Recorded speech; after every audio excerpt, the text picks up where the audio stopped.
সবাইকে স্বাগত জানাচ্ছি। আমি ফিরোজ তোহা। শুরুতেই বিআরবি কেবলস সংবাদ শিরোনাম। শুরুতেই থাকছে নির্বাহী ম্যাজিস্ট্রেটের দায়িত্বে যা যা করতে পারবে সেনাবাহিনী।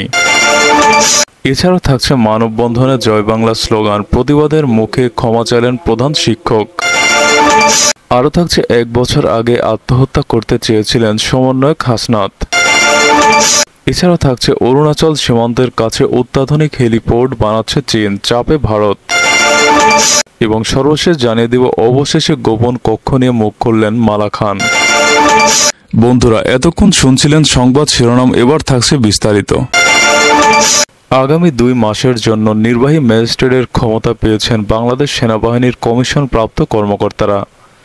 মঙ্গলবার 17 সেপ্টেম্বর রাষ্ট্রপতির আদেশক্রমে জনপ্রশাসন মন্ত্রণালয়ের সিনিয়র সহকারী সচিব জেতি প্রুফ স্বাক্ষরকৃত এক প্রজ্ঞাপনে এই তথ্য জানানো হয়েছে।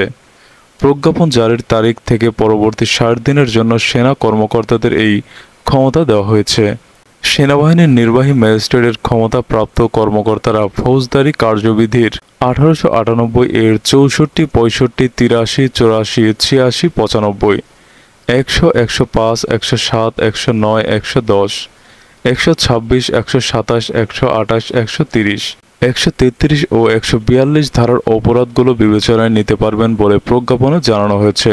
আইনের এসব ধারা অনুযায়ী একজন নির্বাহী ম্যাজিস্ট্রেটের যেসব ক্ষমতা রয়েছে: ধারা 64, ম্যাজিস্ট্রেটের উপস্থিতিতে অপরাধ সংগঠনকারী ব্যক্তিকে গ্রেপ্তার করা বা গ্রেপ্তারের নির্দেশ দেওয়ার এবং হেফাজতে রাখার ক্ষমতা। ধারা 65, গ্রেপ্তার করার ক্ষমতা বা তার উপস্থিতিতে গ্রেপ্তারের নির্দেশনা যার জন্য তিনি গ্রেপ্তারি পরোয়ানা জারি করতে পারবেন। ধারা 83, 84 ও 86, ওয়ারেন্ট অনুমোদন করার ক্ষমতা বা ওয়ারেন্টের অধীনে গ্রেপ্তারকৃত অভিযুক্ত ব্যক্তিকে অপসারণের আদেশ দেওয়ার ক্ষমতা। ধারা 95, নথিপত্র ইত্যাদির জন্য ডাক ও টেলিগ্রাম কর্তৃপক্ষের দ্বারা অনুসন্ধান এবং আটক করার ক্ষমতা। ধারা 100, ভুলভাবে বন্দী ব্যক্তিদের হাজির করার জন্য অনুসন্ধান ওয়ারেন্ট জারি করার ক্ষমতা। ধারা 105, সরাসরি তল্লাশি করার ক্ষমতা। ক্ষমতাপ্রাপ্ত ব্যক্তির উপস্থিতিতে যে কোনো স্থানে অনুসন্ধানের জন্য তিনি সার্চ ওয়ারেন্ট জারি করতে পারেন। ধারা 107, শান্তি বজায় রাখার জন্য নিরাপত্তার প্রয়োজনীয় ক্ষমতা। ধারা 109, ভবঘুরে এবং সন্দেহভাজন ব্যক্তির ভালো আচরণের জন্য নিরাপত্তার প্রয়োজনীয় ক্ষমতা। ধারা 110, ভালো আচরণের জন্য নিরাপত্তা প্রয়োজনীয় ক্ষমতা। ধারা 126, জামিনের নিষ্পত্তি করার ক্ষমতা। ধারা 127, বেআইনি সমাবেশ ছত্রভঙ্গ করার আদেশ দানের ক্ষমতা। ধারা 128, বেআইনি সমাবেশ ছত্রভঙ্গ করার জন্য বেসামরিক ব্যক্তির ব্যবহার করার ক্ষমতা। ধারা 130, বেআইনি সমাবেশ ছত্রভঙ্গ করার জন্য সামরিক শক্তি ব্যবহার করার ক্ষমতা। ধারা 133, স্থানীয় উপদ্রব নিয়ন্ত্রণে ক্ষেত্র বিশেষে ব্যবস্থা হিসেবে আদেশ জারি করার ক্ষমতা। ধারা 142, জনসাধারণের উপদ্রবের ক্ষেত্রে অবিলম্বে ব্যবস্থা হিসেবে আদেশ জারি করার ক্ষমতা। উল্লেখিত ক্ষমতা ছাড়াও যে কোনো নির্বাহী ম্যাজিস্ট্রেটকে মোবাইল কোর্ট আইন 2009 এর অধীনে মোবাইল কোর্ট পরিচালনা করার জন্য সরকার এবং সেই সঙ্গে জেলা ম্যাজিস্ট্রেট দ্বারা সংশ্লিষ্ট এখতিয়ারের মধ্যে ক্ষমতা দেওয়া হয়েছে।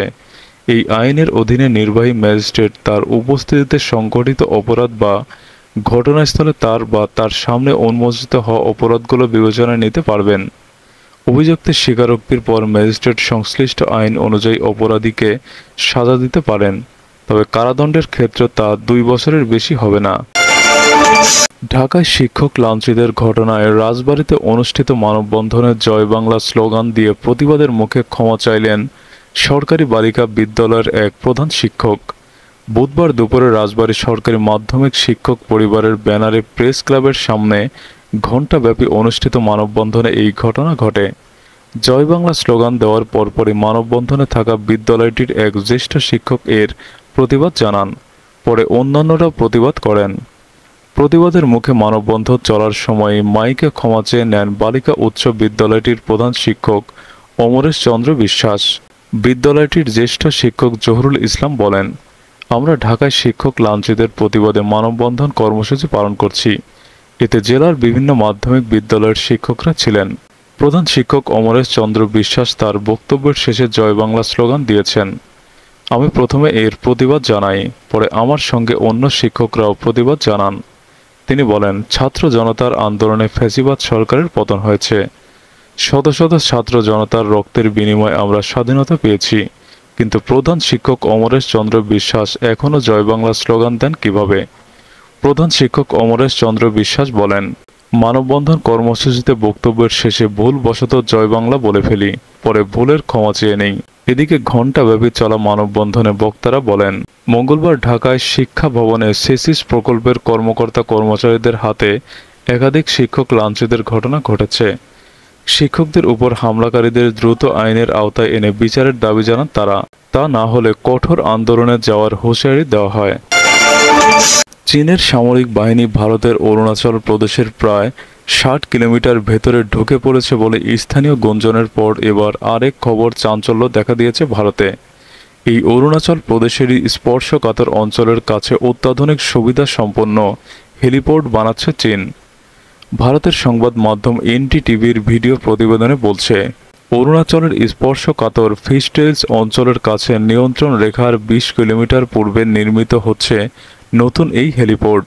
এই হেলিপোর্ট নির্মিত হলে সীমান্তবর্তী অনুন্নত ও দুর্গম এলাকায় চীন খুব দ্রুত সামরিক উপকরণ ও সেনা পরিবহন করার সক্ষমতা অর্জন করবে বলে ধারণা করা হচ্ছে।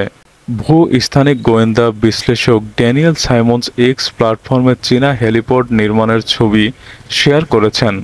তিনি বলেছেন, হেলিপোর্টটি রুক্ষ, ঘন বনাঞ্চলে চীনের পিপলস লিবারেল আর্মির গোয়েন্দা তথ্য সংগ্রহ এবং নজরদারি ক্ষমতা বাড়িয়ে তুলতে পারে।